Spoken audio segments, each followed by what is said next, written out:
Julius is on his way home. But while Julius Rosenberg is free to go, David Greenglass remains in custody.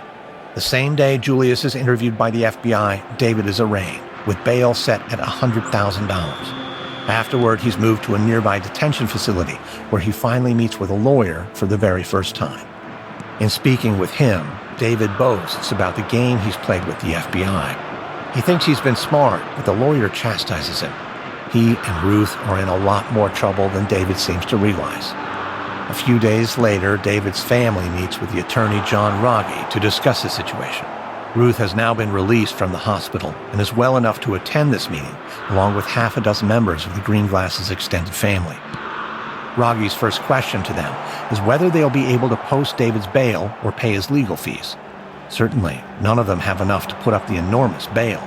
But Ruth's brother-in-law, Louis Abel, does offer to pay the lawyers. What Abel doesn't reveal is the source of the money. Just before David was arrested, he gave Abel $4,000 to hide away. This was the money Julius had passed on from the Soviets to fund David's escape. So although no one in the room knows it, the Greenglasses' defense will essentially be funded by the Soviet intelligence service. With that matter settled, Rogge moves on to the wider legal strategy. He suggests that David and Ruth's best chance is cooperating fully, with no more games and no more deception. If that means throwing Julius to the wolves, then so be it. It's an agonizing conversation for the Greenglasses. Many of them know Julius well. He's a member of their family through marriage, after all. But eventually, Ruth and the rest of them come to a consensus. If they have to pick between saving David or protecting Julius, then the choice is clear. So after the meeting wraps, Rogge reaches out to prosecutors and tells them that David is willing to cooperate if they show leniency to him and Ruth. 2 weeks later, on July 6th, David is indicted by a federal grand jury for passing atomic secrets to Harry Gold in New Mexico. Although Ruth has been implicated, prosecutors don't seek an indictment against her. Their strategy is to go easy on Ruth so they can maintain a positive relationship with both her and David. The Greenglasses keep their side of the bargain too. They speak voluntarily with prosecutors and provide more details about their meeting with Harry Gold and Julius's involvement in arranging it. As for them, Julius and Ethel Rosenberg remain free for now, but they don't know what the Greenglasses are up to, and they're increasingly nervous about what the couple may be telling authorities. So the Rosenbergs decide to reach out to Ruth directly. Since the two women have always been close, it's agreed it should be Ethel who pays Ruth a visit. On one early afternoon in mid-July, Ethel arrives at the Greenglasses' apartment unannounced. She has a freshly made apple pie and a toy truck for the Greenglasses' 4-year-old son. But when Ruth answers the door, Ethel can sense her coldness immediately. She forces a bright smile, hands over her gifts, and then suggests they take a walk around the block.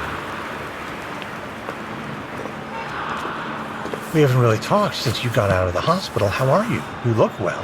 I'm doing a little better, physically at least. Well, I hope Stevie likes his new truck. My boys, they're obsessed with anything that has wheels, you know. Ruth doesn't reply, so gently Ethel tries again. I know your son must be going through a lot. He thinks David is out of town on a work trip. Well, I won't say anything, of course. David ends up in prison, though. I'll have to tell him the truth. Julius has just been beside himself. He keeps saying I should have come sooner. To check on me? Or to find out what David told the FBI? Well, that's not why I came. No? Then why are you here, Ethel? A man passes them on the sidewalk, carrying a folded newspaper beneath his arm. Ethel smiles blandly. Once he's out of earshot, she finally drops her pretense. You know Julius has already been picked up, but he didn't say anything. And our lawyer says that if all four of us just refuse to answer questions, then the government won't have much of a case against anyone, including David. It'll be Harry Gold's word against ours. Gold identified David and me from a photograph. And they found the money he gave us in a bank account. They're not going to let David go. I'm not saying he walks free. Maybe there's a sentence, a few years. But if he talks, a few years. Is that all? Stevie is 4. He asks where his father is every morning. The baby won't even know him. Well, please don't think I don't care about David. I'm just trying to stop him from making a big mistake. You're just here to save Julius. And this whole nightmare is his fault. Don't say that. It's true, though. Ruth, you know I love David. He's my little brother. But Julius didn't force him to do anything, or you for that matter. Ruth's face flushes with cold fury. She looks along the street, and they're nearly back at the Greenglasses building. I need to get Stevie's dinner ready. Ethel grabs her arm. Can you please just tell David what I said? Ruth shakes her arm. Thank you for the pie. Julius and I haven't told him anything. His best chance is to do the same.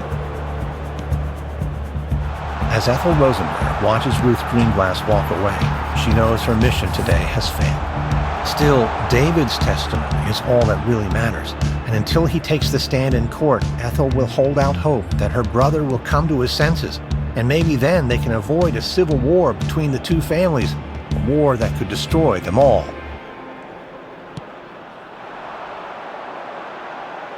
You stepped out for your morning jog, except it's not your usual morning jog. You started listening to an epic sci-fi book on Audible. 30 chapters later, you've accidentally run a half marathon. You lost track of how far you've run, somewhere just past the city limits. You can't stop. You have to find out what happens next.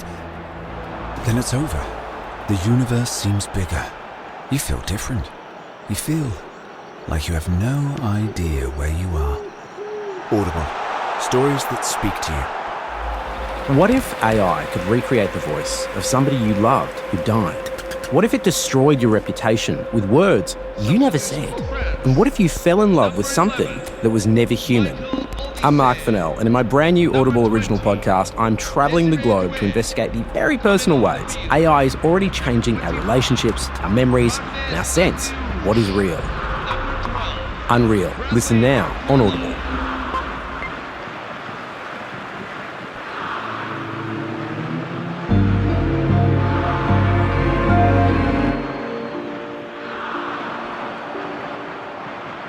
Despite Ethel Rosenberg's pleas, David and Ruth Greenglass continue to cooperate with prosecutors. On July 17, 1950, both provide written statements identifying Julius Rosenberg as the originator of the atomic espionage scheme and laying out precisely how he recruited them. Ruth also names Ethel as a co-conspirator. David does not. Betraying Julius is one thing, but David cannot bring himself to accuse his own sister. Once the couple's written statements are submitted, things move quickly. Julius is arrested at the Rosenbergs' home and charged with conspiracy to commit espionage. He's taken away to a detention center in Manhattan. Julius is facing decades in prison, and the FBI hopes that this prospect will convince him to talk, but Julius stays true to his word and refuses to cooperate. The FBI are left frustrated. The Bureau's long-serving director, J. Edgar Hoover, has made rooting out communists a priority. He's been personally monitoring the espionage cases against Harry Gold, David Greenglass, and Julius Rosenberg, and he wants concrete results. So soon after Julius's arrest, he summons Assistant Director Alan Belmont to his office in the Justice Department to strategize on their approach. Hoover prowls the office back and forth, thinking aloud. Now the question is Julius Rosenberg. Is he merely Greenglass's contact, or is he running something larger? Larger, I'd say. Since Greenglass's arrest in June, half dozen suspected communists have left New York. Morton Sibel was one of them. Belmont glances down at the case file spread out across the gleaming table in front of him. He fishes out a surveillance photograph and passes it to Hoover. Hoover squints at the blurry picture, showing a broad-faced young man with dark hair and glasses. This is Sibel? Yeah, engineer. Worked in the defense industry, Rosenberg's old college friend. Men like him are running. It suggests to me that Rosenberg sits closer to the center than Greenglass ever did. And we get Rosenberg to talk.